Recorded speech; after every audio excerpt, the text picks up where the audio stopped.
Hey guys, welcome to the 716 Sports Entertainment Podcast, Friday Night SmackDown from 2-6-2-6.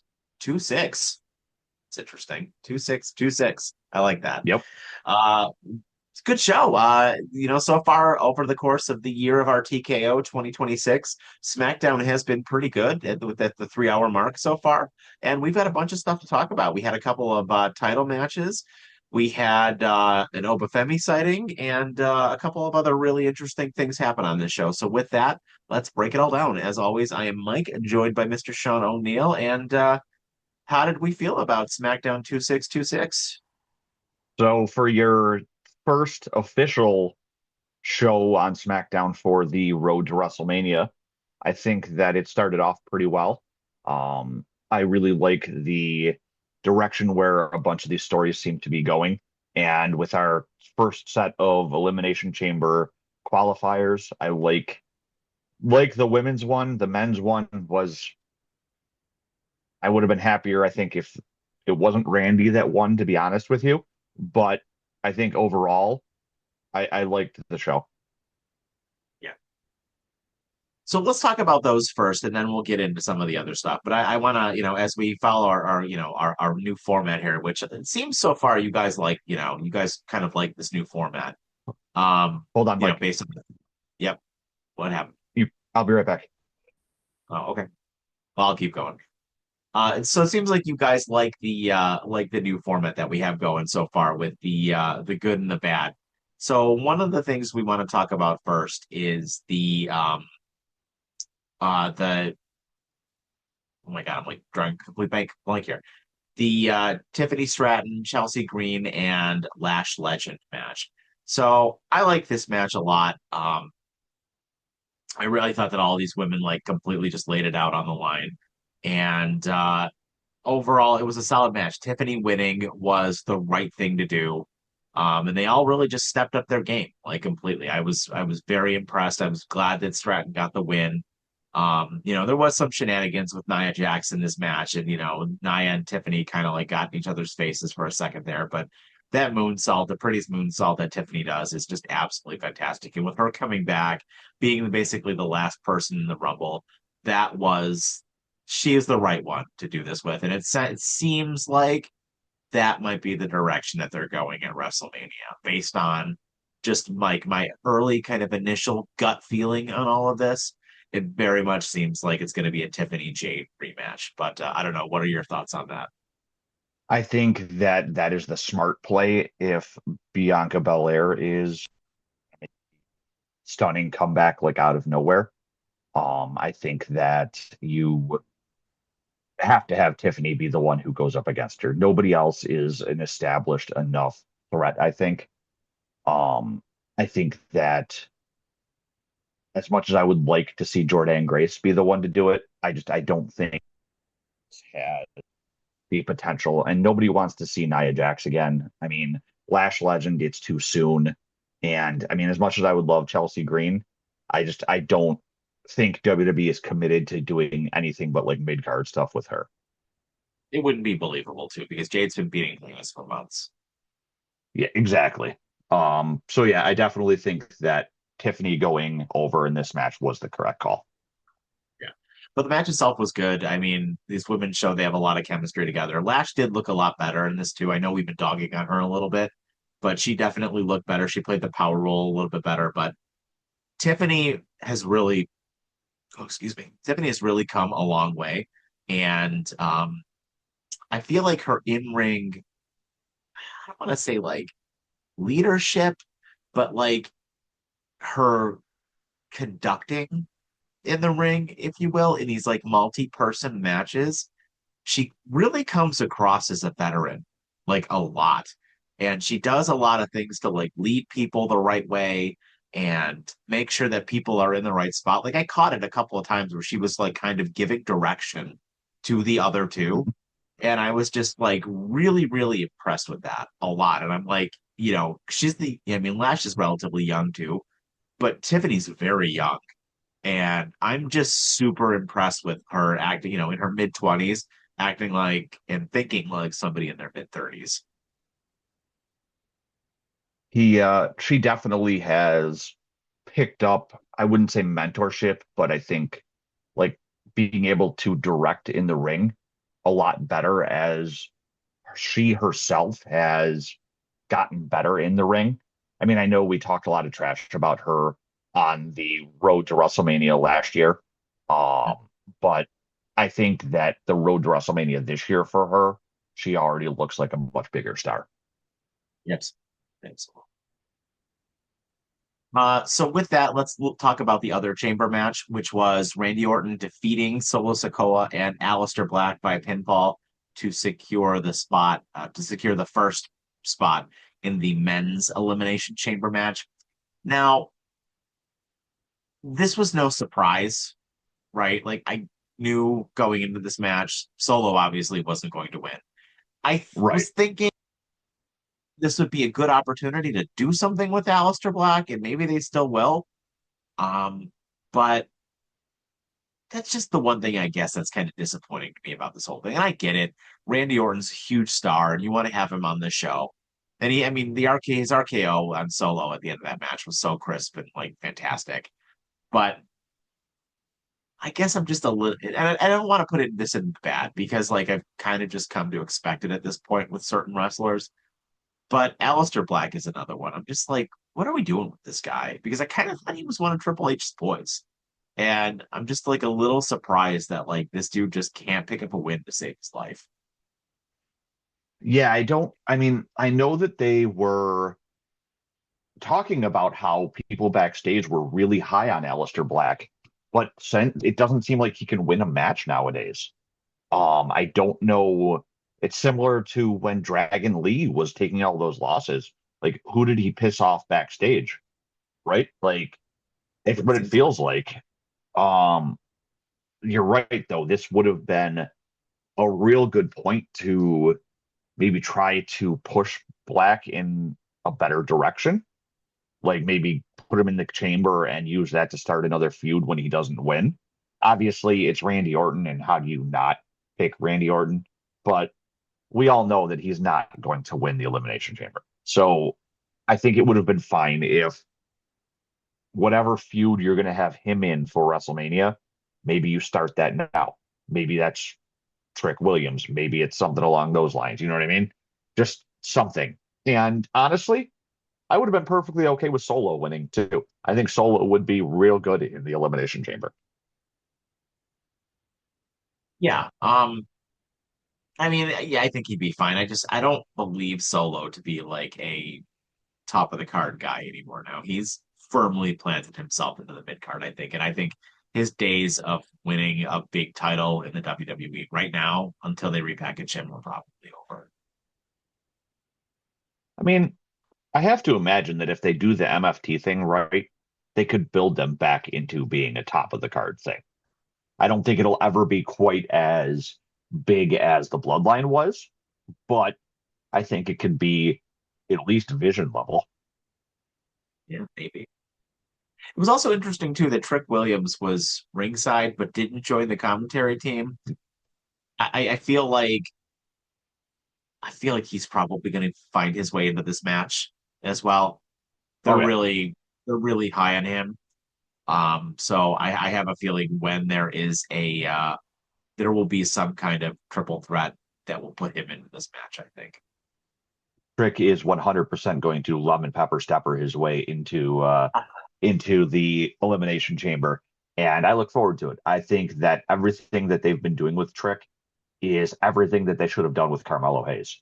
The way that they've brought him up and immediately put him into all of these major things is how you should treat somebody. I mean, Carmelo Hayes was the number one draft pick when they did the drafts. Like, Yeah. this is what they should have done for him. And I think Trick has grown. Him spending the amount of time he did in NXT allowed him to get to the point where it shows that he belongs here on the main roster now. And I think with him, he is a real bright spot for the future amongst people like Javon Evans and Oba Femi. The future for WWE looks real bright to me. I agree with you though.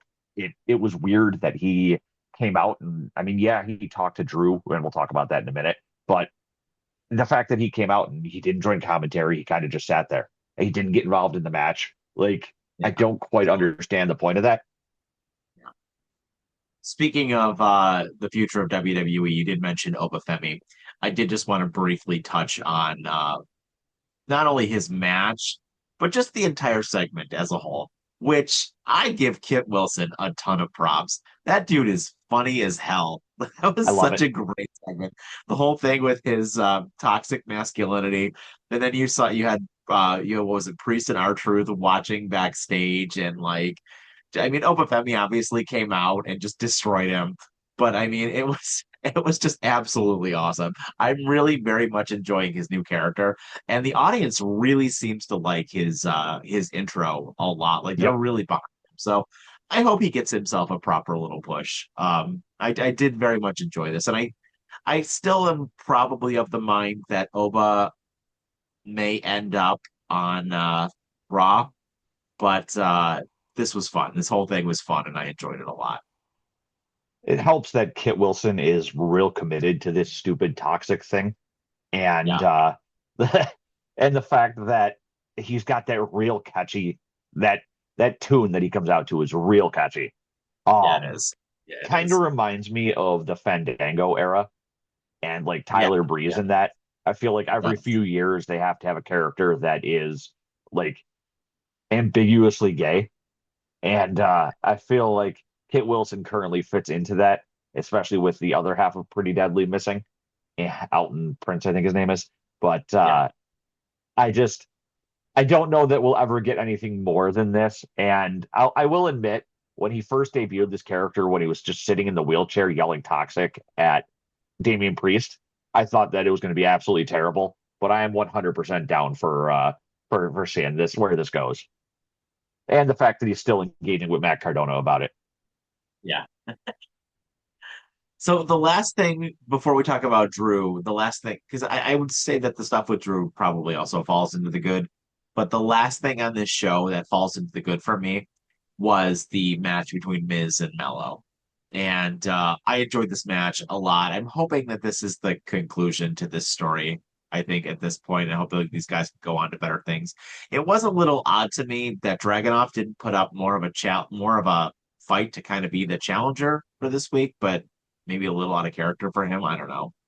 Um, but Miz hit him in the middle of this match with a real stiff chop, and I was like, "Whoa!" Like you could hear that in the rafters. Like that was pretty rough. But I mean, obviously, there was no way Melo was going to lose this, and it was a good match, and I think both guys came out of this looking good. I mean, it wasn't for the title, so the only way I could see Mello losing it is if Miz would have cheated. And I know that this was Mello trying to punish Miz for interfering in his business last week. But I think the thing for me is too many people forget not only is Miz a Grand Slam champion, but Miz can go in the ring. Like, as long as you pair him with people who know what they're doing, Miz can put on good matches. I mean, the whole ending segment where Miz went for the skull crushing finale and Mello reversed it into a first 48 was awesome. Yeah, that was Like, dope. That was dope. so I am 100% behind you putting in this in the good section, even though I know people love to hate on Mike Mizanin. Which takes us to Drew McIntyre. So Drew had multiple opportunities on this show where he attempted to come out and cut a promo, which was kind of hilarious. But the show opened up with Drew obviously making his way to the ring, being just a complete troll, to which he was interrupted by Cody, who ran down. They got into a big brawl. Drew made his way kind of back in the ring, and Cody cut an initial promo. I apologize. I think I'm coming down with something. Cody cut a promo, excuse me, and just kind of went on like how you took my moment from me, you eliminated me from the Rumble, and you weren't even in it. And I made mention that I thought CM Punk and Roman Reigns was going to be an awesome match, and I wanted to be in that spot, but because of you, I'm not in that spot. So basically, I'm going to do whatever it takes to come after you, and I'm going to get my WrestleMania main event. Um, this was fine. I mean, this was a fire promo from Cody. He had a couple of one-liners, which I'm sure you're going to talk about in a second, that were 100%. absolutely excellent. But I mean, say what you want about Cody, dude is fire on the mic. I think the biggest thing out of this promo was the fact Way that we more. are now in the month of Cody Rhodes. He is firmly allowed to celebrate this month. It is now canon that he is Cody Raheem Rhodes, savior of all. And I love it. Love that he dropped that. I love the fact that somebody else made the comment about it too. I think Trick on his way to the ring said something about it too. But I love that. Love that he referenced the meme. But That was pretty. all jokes all joking aside, I think the fact that he talked about how awesome it was, the Punk and Roman thing, and it's one thing about this year's WrestleMania is they're definitely making these main events for these titles for both of them feel incredibly personal. Right. The obviously the Punk and Roman one with Roman hating Punk and Punk sort of smirking about it, and then everything now going on between Drew and Punk or Drew and Cody and Jacob. And I am still of the belief that Sammy is, I mean, based off of what we saw backstage with Sammy as well, I think Sammy's still going to be involved in this too. Yeah. We'll get into that second, but obvious in a second. But obviously, Cody or Drew made another attempt at cutting a promo, to which then he was, attacked by Jacob. Similarly, as we know, Jacob obviously still believes that he is the one who took him out, and Jacob's still going after him for that point. So this ultimately, Drew eventually did get the opportunity to cut a promo, which we'll talk about in a second. But this obviously led to what is very interesting to be a elimination chamber qualifier match between Cody, Jacob, and Sammy. So I want to talk about that. Is that Where confirmed? that's confirmed for next week. Oh, How are we booking that? no contest. Something's Drew's going to do something. Something's going to happen. It's going to be a no contest. Like I said, I am firmly of the belief that all three of those men are going to make their way to WrestleMania. And I think that, I mean, Sammy didn't even say anything in his segment backstage. Literally everybody talked around him. I think that we're going to see obviously the personal beef vendetta between Fatu and Cody still going on, and then between everybody and each other. And I think we're going to see a more of an edge to Sammy too. I think that's what this is leading to with him, and maybe we'll finally get a character change there. But I think that the qualifier match ends in some sort of no contest. So let's fantasy book this out for a second then. Let's say both or even all three guys find their way into the elimination chamber. Who wins the elimination chamber? Cody? Nope, I think Fatu.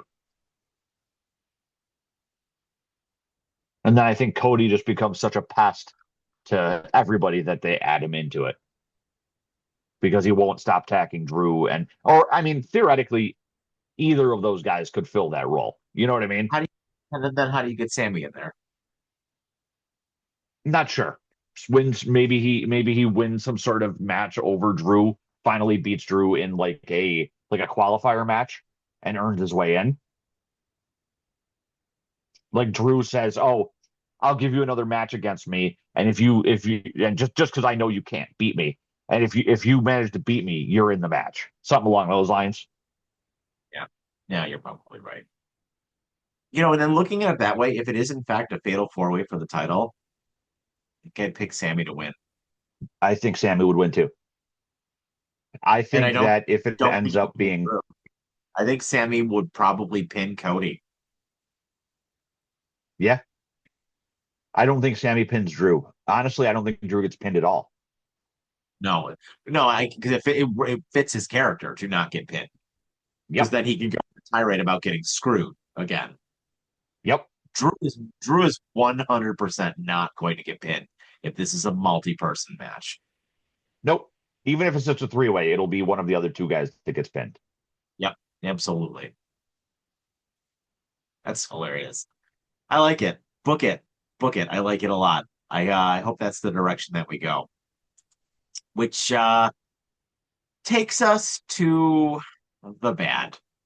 And I want to stress that while I enjoyed this match, I'm really starting to have a problem with WWE pinning its champions. And I I have made no attempt to hide the fact that Giulia is one of my favorite wrestlers. She's been one of my favorites for a long time, long before WWE. And I'm really, really disappointed that they just keep crapping on her. You had a perfectly good Kiana James there to take the pin in this match. So I'm not really sure what we are trying to do. Like, I don't know why we bothered booking this match at all, to be completely honest with you. Like, I get it. You've got a lot of tag teams and stuff like that, but like, why book this match at all?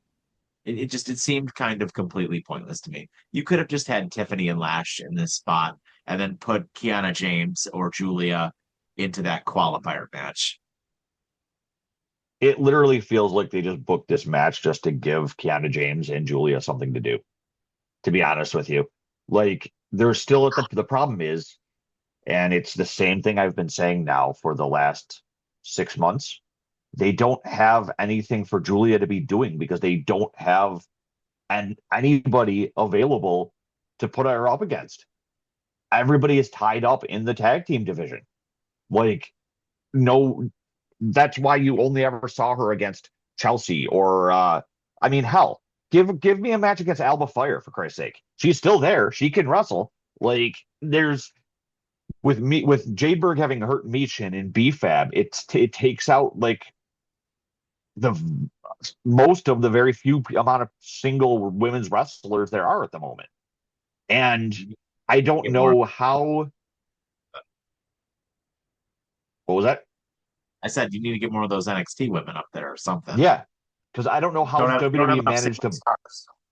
Yeah, how did WWE manage to book themselves into such a corner here where they don't have enough women on SmackDown? Is it like how did they put so many of them in the tag team division and then left themselves without enough to be able to tell stories? Yeah, that's exactly right. I don't understand it. You need like it's cool how good your tag team division is right now, but it's coming at the cost of your singles division. And it helps that Tiffany is back, but Tiffany feels like the only believable star. Like Yeah, Tiffany feels like the only believable person who could win the title.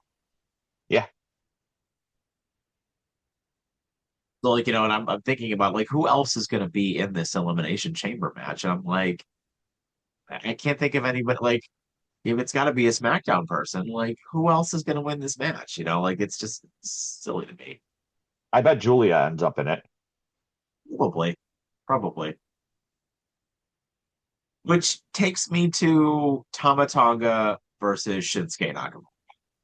Again, another fine match. And I know that they tried to tell a story a couple of weeks ago that they really didn't go too much into. So if you don't watch wrestling outside of WWE, you have no idea what the hell is going on between these two. And this is kind of like the thing that pissed me off about this. I don't even want to say pissed me off. The thing that annoyed me about this was this was WWE taking something out of the AEW playbook where they were kind of like, oh, these two guys had a history in a Hmm. company that you didn't watch them wrestle in, and they're just going to wrestle now. We're not going to explain anything to you. We're just going to expect you to know. And typically, WWE has a problem over explaining things because they often do that, which I also don't like. But this was like literally, if you didn't know that these two guys had a history outside of WWE, you would have just been like, what, like, why are we having this match? Like, I don't really understand. Like, why are these two guys, like, why do these two guys like each other? Why do they keep giving each other looks backstage? Like, can we give me 30 seconds on this, something, anything? And Yeah, if you hence why I kind of want to put this into the bad because, like, this is a lapse in storytelling. if you didn't watch SmackDown 2 weeks ago, you wouldn't have seen the interaction these two guys had backstage where Tama Tonga basically told Shinsuke Nakamura he didn't think he had it anymore. And that's what this all started with. And then the Yeah. fact that, like you said, WWE doesn't usually like to reference outside history unless it's for like major stars occasionally. And the fact that they were like, oh yeah, these two guys had history in New Japan, and that was really all they said. Like, you're right. I mean, it was a good match. The match itself was good. Great match. Both of these Great guys match. can go. And it just felt out of nowhere. They just absolutely could have done a much better job with this. And I think it's probably a one and done, so I don't think it matters that much. Yeah. But Shinsuke Nakamura is another one where it's like he's got to be getting close to the end. And I would imagine that they're not even going to give him an AJ Styles send off, to be completely honest with No. you. So that takes us to the downright awful. And again, no surprise, Jade Berg is at the center of that.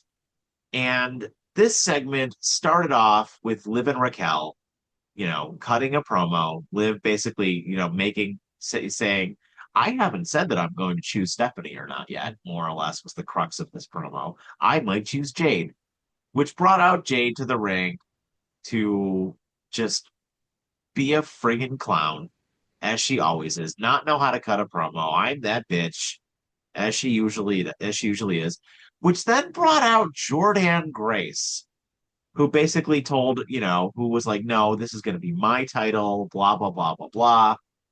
And this somehow led to an impromptu tag team match between two women that hate each other, Jordan and Jade as partners, versus the Judgment Day women. And Jade and Jordan won the match. Yep. Like, if anything, Liv and Raquel should have won this. It might have saved this segment if Liv and Raquel won this. But the fact that Liv and Raquel lost this does a ton of things for me. One, it shows that WWE is protecting Jade for no reason. Two, it buries your Royal Rumble winner. Three, it makes Jordan Grace look like an idiot. Like, what? I don't want to use my token, what are we doing? But what are we doing? There's Like, only one like point. this make sense. Make this make sense. There's only one point there I'd really argue against with you. So obviously, Liv and Raquel's part of the promo was fine. Jordan's part was all right. I honestly couldn't even tell you what Jade Berg said because whenever she talks, all I hear is like the Charlie Brown people talking. At this point, yeah, I can't do it. Um, and then as far as the match itself goes, the only point I'll argue against with you is I don't think Liv is buried because I think they're going to play up the fact that Raquel booted her accidentally, and they're going to get into, oh well, did you boot me purposely? Did you so on and so forth? You know what I mean? So I think that's just another layer being added to the overall Judgment Day implosion. But Yes. the fact that this even was a match makes so little sense to me. It should have Like been like could have been a segment. Like, even if you wanted to normally, have that boot spot, you could have just tossed like somebody into the ropes. Somebody could have ducked, and Raquel could have hit her. yeah, like normally You when you know? see a tag match where two opponents are put to like teamed up, it's usually on both sides. It's usually the title holder and the contender from both shows being forced to team up and face each other, not two competitors having to team up against an established group. And it makes all this kind of look like a moron to book something like that, which is unusual because they usually do a pretty good job of having Nick Aldis not be Adam Pearce. Like that's Yeah, something I would expect out of Adam Pearce. But yeah. I don't know. This whole segment just it's definitely in the bad section for me. And it's in the bad section because that SmackDown's women's title is just a dumpster fire right now. It really is. It's just such a mess. Like, it's so the whole thing was just so sloppy, and it's like I just I just don't understand. I don't Um, I don't understand like what we're doing with this title at all. And we just desperately need to get this title off of Jade. And I don't even know if she's gonna lose at WrestleMania. Truthfully, I don't. I'm I don't. I think she's, if it's Tiffany, I think she's gonna beat her. I'm real worried that they're gonna bury Jordan next week. Probably. Like you bury Jordan, that le who how is anybody who's in the Elimination Chamber believable at that point? You know what I mean? Other than Tiffany. I mean, Jordan might even find her way into the Elimination I Chamber. think she does. Just because you don't have enough women otherwise. Yeah, I mean, like, who else is it gonna be, right? Raquel will probably find her way in there. I would think. Yeah. Uh, Tiffany was already in there. Jordan will probably find her way in there. And yeah, it'd probably just be Kiana James or Giulia, one of them. Yep. And then yeah, because they Kiana James did say something before the thing started where she was like, "Oh, we're gonna get all of the titles for both of us." So yeah, that tells me that Giulia will probably find her way in there. And You need a I don't total of know. six. Yeah, I don't know. I don't know who else. Somebody else. Maybe Roxanne. I would like to see someone from NXT maybe up for it. Put Oba Femi in there. Yeah, I don't know because like you said, your SmackDown women's division is just not good.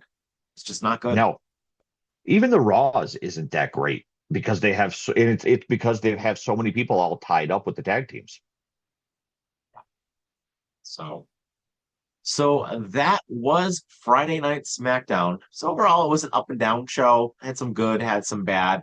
I love the Elimination Chamber stuff. I love the stuff that they were doing with Drew. But what's your final opinion and rating of the show? This one was definitely more positive than negative for me. I love the fact that Jacob Fatu teleported into the ring to attack Drew. Because where the hell did he even come from? Like all of a sudden he Yeah, was just there. that was Like, wild. um, so much like Jacob Fatu, I'm gonna teleport my 3.5 rating here. Yeah, I mean, it's a good follow-up episode to the Royal Rumble. It did a good job, balancing, recapping the Royal Rumble, setting up Elimination Chamber matches, which is the Elimination Chamber this month or is it next month? I don't actually know. I think it's I in like think it's 3 weeks. February. Yeah. A lot of stuff, with the women's a lot of stuff with Drew was cool. The women's singles division continues to be a problem, but there are a lot of bright spots. So with that, I think my final rating for the show is a Raheem Rhodes out of 5. So that is our show, guys. Thank you so much for joining us. As always, let us know what you think in the comments down below. I do again apologize for my voice. I think I am coming down with something. But with that, have yourselves a fantastic evening and take care.